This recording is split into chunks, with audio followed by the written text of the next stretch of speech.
Welcome to Stereo 3D Productions, folks, where we terrorize ourselves for your VR benefit. That's right, Resident Evil 7 in VorpX. Holy crap, I really didn't expect what I got. There's something under the water.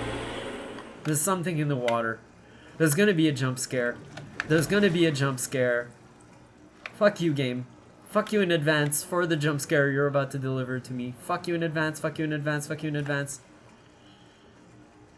If you're not predictable, you did it go- Hey! Ah! Fuck off!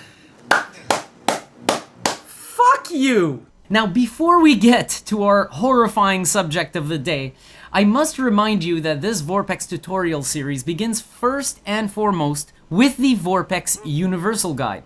I recommend watching that guide first if you haven't, as it covers a lot of general aspects about VorpX that apply to our game-specific videos like this one. There's a link to the Universal Guide at the top of the description. Also, this video is open for updates. If you ever see the tag outdated between brackets in the title of this video, look for a link to a newer, updated version of this guide in the description. Now, I'm just gonna come out and say it, today's game is fucked. Absolutely fucked. No, it's not broken technically speaking. In fact, the VR support I'm going to demonstrate is pretty decent. But it's seriously one of the most messed up VorpX test sessions I've had in a long time. Not because of any technical issues, oh no. Holy crap, this game blew my mind away completely. From being immensely impressed by the lighting, the working dynamic shadows, the amazing leather and fabric materials, all the way to being absolutely downright terrorized and shocked at the immediate and extreme turn the game takes early on. After the first session, I realized I had to explore options to improve the VR setup if I could, then demonstrate it next on our series because holy crap, as I'd say to a friend, you have to see this. Now for today's guide, I'll be demonstrating a slightly modified approach at the stock VorpX configuration for the game, one that offers 3 resolution options and uses some field of view enhancement to compensate for the game's 90-degree field of view limit. The game seemed to at one point have workarounds for aspect ratio and field of view, but it seems those solutions have now gone defunct, so it really came down to a balancing act with VorpX's own options. Go figure, I always tell people to run their game once without VorpX running. And for Resident Evil 7, it turns out I was so excited I broke that rule. Yeah, it turns out you can do your settings by directly running the game in its very first time in VR. That is rare. Now, whichever way you choose, it doesn't matter, just go through the settings as follows. First and foremost, the resolution. We want a resolution at a 16:9 aspect ratio. Yes, VorpX recommends 1280 by 960 right now, but I'm honestly not quite sure why. The game applies a letterboxing effect if you're not running at a 16:9 aspect ratio. So using 1280 by 960 results in black bars at the top and bottom of your view, which might be okay unless you're trying to use the ambience background effect in VorpX to mask the fact that the field of view isn't quite sufficient, at which point you'll notice the game is actually stamping black bars above and below the image, thus making the background effect useless. I've opted for a 16:9 aspect ratio because this eliminates the black bars without changing how much of the game you'll be able to see. It's possible this will also perform better. Now, I'm going to refer to low, medium, and high end here for resolution options, but keep in mind this game is recent and thus is far more demanding than the norm. I doubt seeing this game running well on a 970, for instance. That being said, the resolution options are 1280 by 720 for low, 1600 by 900 for medium, and 1920 by 1080 for high. Set display mode to windowed. Blast the field of view to the 90-degree maximum, and do set VSync to off. In my tests, the low and medium resolution options performed well even while using a bit of resolution scaling. I do not recommend putting the resolution scaling value over 1.5 at the low res, and don't go over 1.3 if you're at the medium resolution. At 1080p, I didn't dare go above 1.1. In fact, that value made enough visual difference that I was happy with it. The resolution scale option pretty much compensates for the fact that this game has no real anti-aliasing method. Speaking of anti-aliasing, in this game it's absolute garbage. All the options are complete trash. Pick SMAA, it's the one that will damage the visuals the least. This is the game with the single worst artificial anti-aliasing techniques I've ever seen, and they do not let us turn it off. Shame, because it would have been of great help here. Depth of field should be off since the anti-aliasing is so botched, combining it with this effect will destroy VR visuals to a blurry mess. Other effects you want to disable: ambient occlusion, chromatic aberration, and black plague. I mean motion blur. Black plague, motion blur. Sorry, I always confuse the two. Subsurface scattering is one of my favorite things to see in VR, not gonna lie. But here's the catch, it's a massive hog. Use this with caution. In fact, I've got mine disabled. As much as I'd like to have this, the game is recent, demanding, and we have to bargain for frame rate in a few places. My volumetric lighting is on low, and I am on a 1080. That's a hint. Be careful with this effect. Yeah, it's beautiful, but it's also a hog. Shadows can also hog up performance, but guess what? They work. They work really well, even the dynamic ones. I left mine on low for the time being. It's not optimal quality, but for once, we have working shadows. Okay, so we have our 16:9 resolution set, field of view, all that jazz. Time to save this. Since I was doing mine on screen, I'll close up the game, fire up my runtimes, VorpX, and go right back into Resident Evil 7 for the following step. The first time you run this game with VorpX, you'll get a warning about needing to restart the game because it's made a configuration change. Do this at least once so that change can take effect. I believe it properly hooks up the head tracking, so you will need it.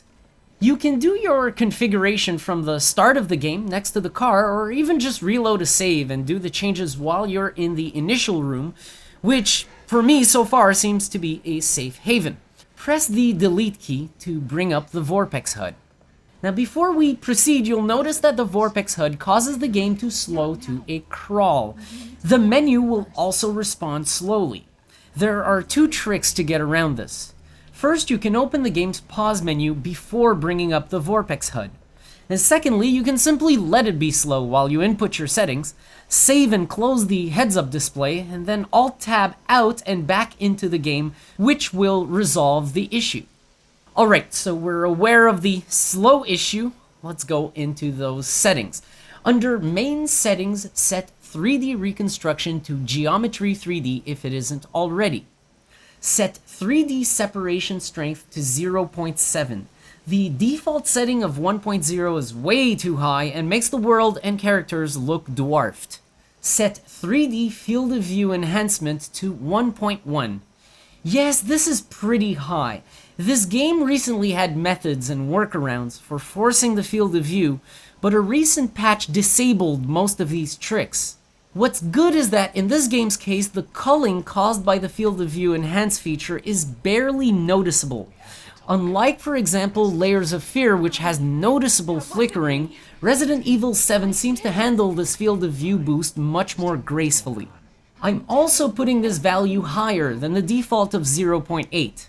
Working with 16:9 resolutions as opposed to 1280 by 960 like VorpX suggests, I found it easy to get a bit more image surface while still avoiding any noticeable field of view culling glitches. Under Image Settings, set Crystal Image to off if you're at 1920 by 1080, but I do recommend it on normal if you're at 1600 by 900 or 1280 by 720. Set Image Zoom to 0.73. This might be low, but what I like about this setting is that we're taking every possible available pixel from the game and squishing it with as little noticeable edges as possible. Then a little trick to counter the visibility of those edges. Turn background on to ambience. This will add a sort of gradient color background based on the game's image itself. It's just enough to help you forget about any visible edges as you play. This is one of the reasons why I opted to use 16:9 resolutions instead of the suggested 1280 by 960. Resolutions outside of the 16:9 aspect ratio produce black bars in the image that correct the output to a 16:9 in a letterbox. This would result in the background ambience effect not being visible at the top and bottom of the image, thus defying its own purpose. Last but not least, pass by display settings, and while you'll need to leave direct mode async render to on, do experiment with direct mode fluid sync. For a rare time, I've found fluid sync to behave well with this game. It's especially useful if you push your graphics settings to the point where the game begins to perform at less than 50 frames per second. This option will ensure to smooth performance out by syncing at half rate, then applying a synchronous time warp. However, I do suggest you opt for a better performance rather than use this. Using VorpX's frame rate meter, which can be loaded by hitting Alt and F, try to aim for quality settings that land you an internal game frame rate of over 50 frames per second at all times. Mine is fluctuating between 55 and 90, which is pretty much perfect and doesn't require fluid sync to be on. I know that this game's head tracking is being handled by VorpX differently than usual, but I do recommend leaving mouse sensitivity on default so the head tracking sensitivity matches perfectly out of the box. Go ahead and hit OK and save. Do a quick Alt-Tab out of the game and Alt-Tab back in to make sure it's going to run smoothly. For the gameplay, an important note, this is a manual VR configuration, so again we're faced with the mouse pitch offset issue, where your in-game view can be looking up or down while your head is actually at level looking straight ahead. To deal with this, I personally use a modified mechanical ball mouse, which has the pitch axis or the vertical axis disabled, making sure my mouse only sends X-axis or horizontal axis data to the game. Even with such a solution, I definitely recommend having the normal mouse within hand's reach, because the prompts, the inventory screen, and the short animations may force your pitch in a mismatched position again, and thus readjusting will be necessary. You are now ready to put on your adult diapers because the game should work great from here on.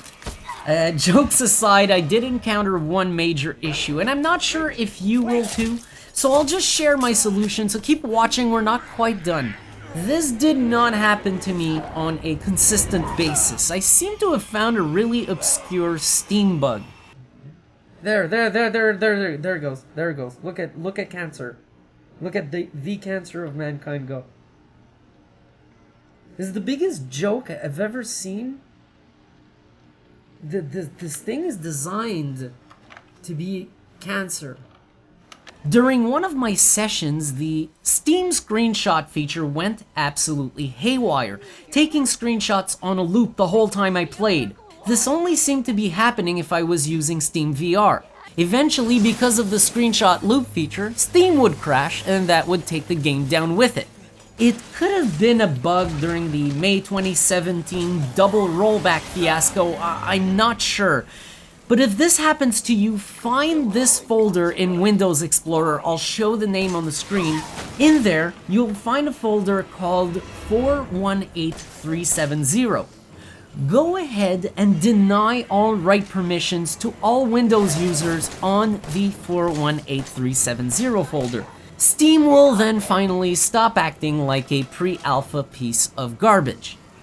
Another issue I must mention, one that could make your game slow as hell, VorpX seems to be resetting the resolution scale option in the graphics of the game every time you start it.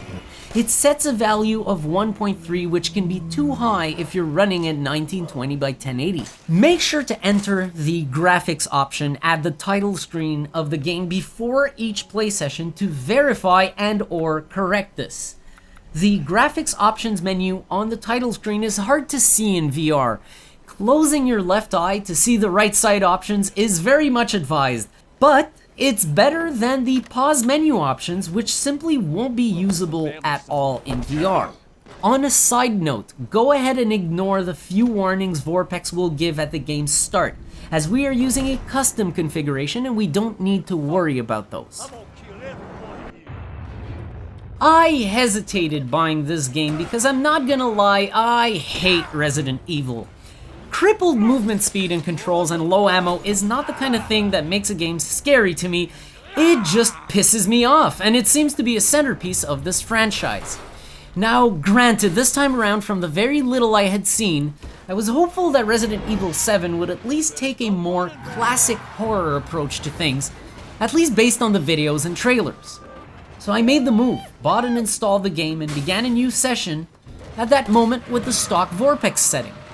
Despite the letterboxing, the stock configuration really was acceptable enough to start playing like that before I started researching what changes I could make to improve things. The few outside opening shots were a welcoming sight. For one, it made me realize that I was probably running one of the most graphically advanced pieces of software in virtual reality. Despite the imperfections on the stock VorpX configuration, I could tell that visually I was in for a treat. Then I met Mia. Holy shit, Mia! Actually scary. Oh, fuck. It's okay, it's me. I know you didn't mean to hurt me. No, I'm not. You shouldn't have done that! It fucking hurts! What the fuck? What the fuck? Was that supposed to happen, or am I just getting killed gruesomely? I'm getting killed gruesomely, am I? I'm getting killed gruesomely. There we go. Now I'm kind of sold. This really doesn't feel like Resident Evil. This actually feels like an extreme horror movie.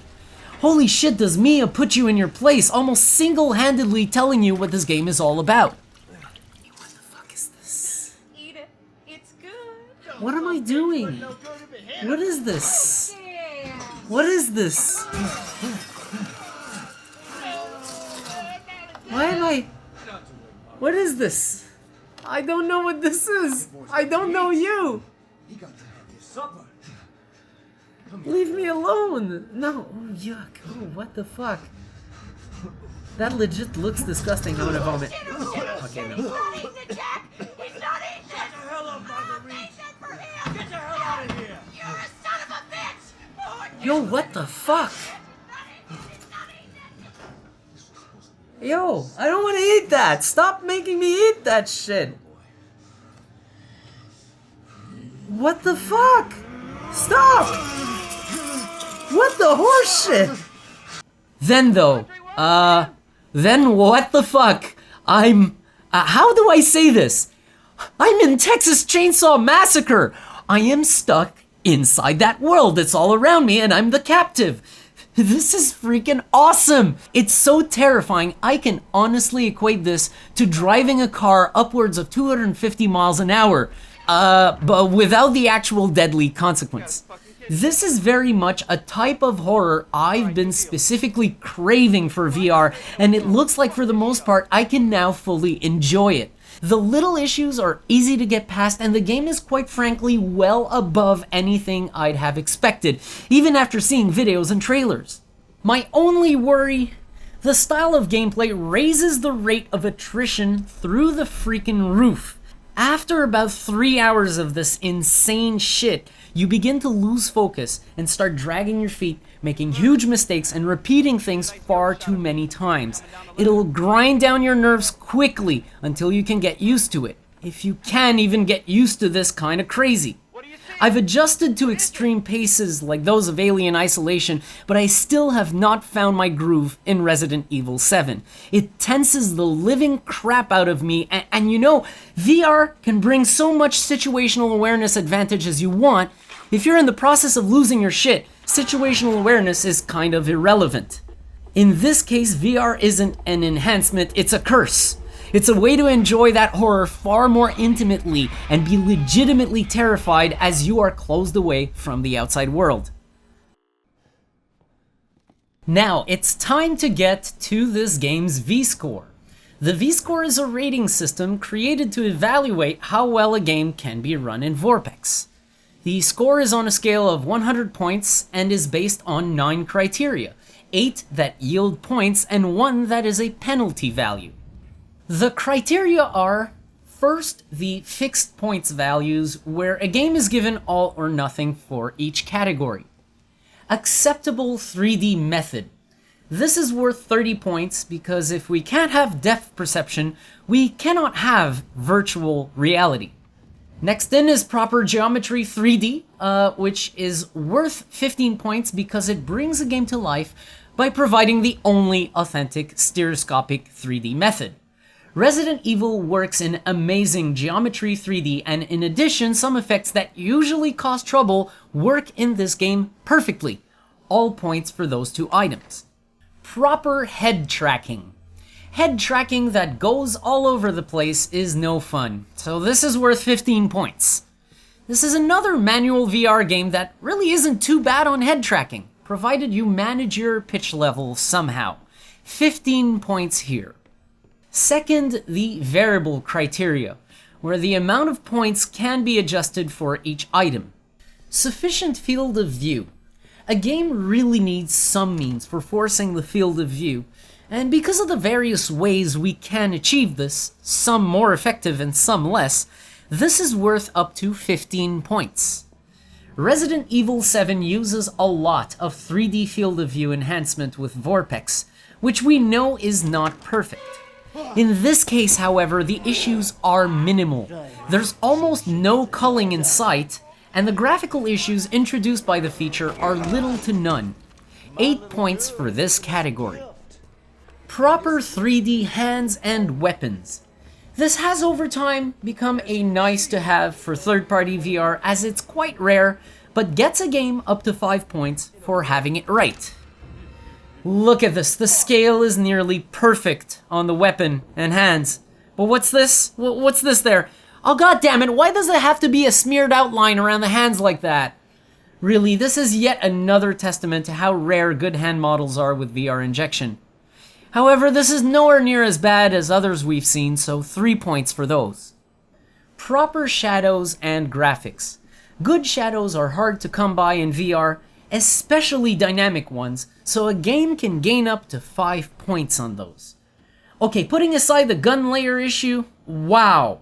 For the first time, we don't have to kill off a single thing except the effects that cost too much to run in VR. Jeez, does having dynamic shadows in VR working perfect in 3D look great. It's not just great, but it helps a good deal with the immersion. Seeing your own shadow scrolling along the walls is really cool. 5 points to Resident Evil 7. Proper user interface and heads-up display. Being able to see your health, ammo count, and such is a plus, isn't it? Up to 5 points for how a game handles a heads-up display. This interface is... it's just not perfect. First off, most of the menus will be busted in VR, and second, there are some things that are hard to read on the main HUD. Mainly the small ammo total number is, well, it's too freaking small.